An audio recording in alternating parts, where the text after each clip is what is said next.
තෙරුවන් ඔයාලා මේ ඇවිත්ින්නේ මාවඩැල්ල උතුමන් කන්ද ගම්මානයේ පිහිටලා තියෙන සුදසරදියල් ගම්මානයේට මේ ගම්මානයේ නිර්මාණය කරන්නේ විශේෂඥ වෛද්‍ය ආර්යසේන යුග ගමගේ කියන වෛද්‍යතුමා. ඉතින් එදා 19 වන සියවසේ ජීවත් වෙච්ච සුදසරදියල්ගේ කුඩා අවදියේ ඉඳන් ඔහු මිය යන තෙක්ම සිදු වූ සිද්ධි එකතු කරලා කතාවක් ගොඩ නැගෙන ආකාරයට මූර්තිමත් කරලා තමයි දක්නට ලැබෙන්නේ. මනම් අපි හැරෙමු කතාව දෙසට. අපිට මුලින්ම හම්බ වෙන්නේ කරත්ත ගාලක්. මේ කියන කරත්ත ගාල එදා තිබුණේ කොළඹ නුවර ප්‍රධාන මහා මාර්ගයේ මොළගොඩ කියන ගම්මානය ආශ්‍රිතව. ඒ කරත්ත ගාලට එනවා අඹීගමුව හාල් දඬුවන ප්‍රදේශයේ ඉඳලා දීපිරි කෑවගේ අදාසි අප්පු කියලා කෙනෙක්. ඒ තමයි සරදියල්ගේ තාත්තා. එයා පහත රටින් ඉඳන් උඩ රටේ ඉන්නේ කරවල දුම්කල වගේ දේවල් අරගෙන වෙළඳාමේ. උඩ රටින් පහත රටට යනකොට කුරුඳු පුවක් කියන බෝග අරගෙන ගියා. ඒ අනේන ගමනේදී රැයක් පහන් කළේ මෙන්න මේ කියන කරත්ත ගාලේ. කාලා ඉදිරියේ බලපුවාම පේන්න තියෙනවා දෝලාවක් ගමන් කරනවා. අපි මේ දෝලාවට පැලැක්කිය කියලා කියනවා.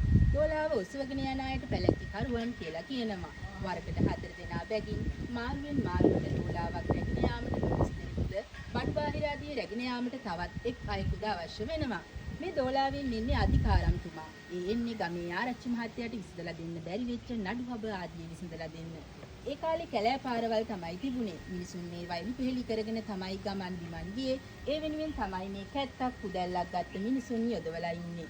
අපිට පිටිපස්සෙන් ඉන්නවා අනබෙරකරුවේ. අනබෙරකරු කියලා කියන්නේ ගමේ sannivedana කරු. අද ගමට අධිකාරම් වෙනවා නඩුහබ ආදී විසඳ ගන්න තියෙනවා නම් අම්බලමට එකතු වෙන්න කියලා මේ පණිවිඩයක් දෙන්නේ.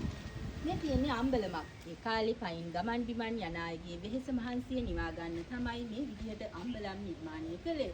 අම්බලමක් හදන්නේ පාරක් පද්දර ජලයේ පහසුකමක් තියෙන ස්ථානයක. එසේ නැති අවස්ථාවක මේ වගේ විශාල ජල වාජනයක් කියලා තිබුණා. අපි ඒකට පින්තාලිය කියලා කියනවා. මේ පින්තාලියෙන් වතුර ගන්න තියෙන උපකරණයට දිය කෙනෙස්ස කියලා කියනවා. ඒත් එක්කම අපිට පිටිපස්සෙන් ඉන්නවා කසකරියෙකු. මේ කසකරිය යොදවලා ඉන්නේ අධිකාරම් මෙවිත් නඩුවහලා ඉරුණාට පස්සේ දඬුවම විද්වට ලබා දෙන්නේ කසපහර. ඒ දෙමින් තමයි කසකරුවෙකු යොදවලා ඉන්නේ. මේ ඉදිරියෙන් ඉන්නේ ගමේ ප්‍රධානියා ගෝලිවල ආරච්චි. එයාගේ මැනිකේට එන්න අර එන අධිකාරම්ව පිළිගන්න.